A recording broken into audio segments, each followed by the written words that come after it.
President Trump praised the Israeli-Hamas ceasefire deal today as the first steps to broader peace, but getting to the next phase could be more difficult. For tonight's interview, we are pleased to be joined by Jon Alterman with the Center for Strategic and International Studies. John, it's good to be with you again. You've said there are some white-knuckle moments ahead. What, for you, constitute white-knuckle moments? You know, this whole thing could fall apart within hours. We're already starting with the Israeli defense minister saying Hamas isn't holding up its side of the bargain, returning all the bodies that they owe. There are all kinds of questions about whether Hamas is really going to demilitarize, who they'll give weapons to, what kind of aid will flow in, whether Israel will actually withdraw, and to where they'll withdraw. This was an agreement. It got the hostages back. It got a lot of Palestinian prisoners out. But it's in no way a peace plan. There's not peace, and there's not a plan. It's really just a ceasefire. Is there any cost, John, to sort of making what the wish the father of the thought? In other words, say this is peace, it's locked in peace, and just being a blast of optimism, which President Trump is offering. Is there a harm in that, or why not try?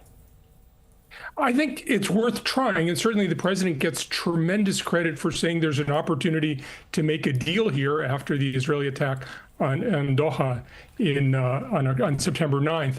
But I think longer-term problems take more specific kinds of solutions than we have here. I still remember being in this remarkable meeting in Dublin where somebody showed me the agreement between the Irish Republican Army and the British government. The agreement itself was thin. The implementation of the agreement was a thick book. That's what this is going to have to be. We're a long way away. Right, and that requires patience and stick-to-itiveness. If there were to be little bits of momentum, where might you look for them in this stage?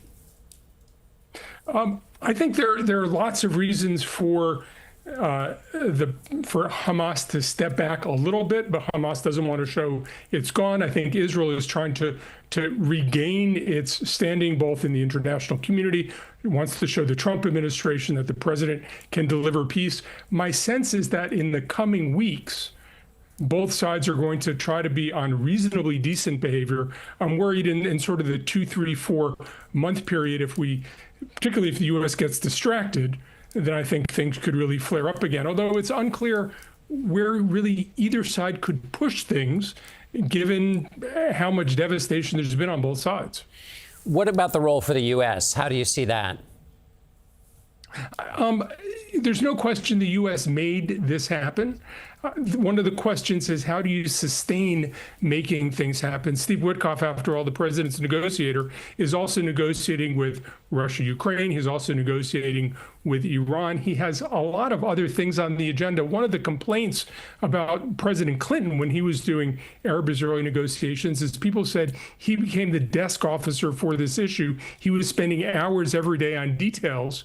President Trump really can't afford to spend hours on details. I don't think he wants to spend hours on details. And in neglect, this thing could just fall apart.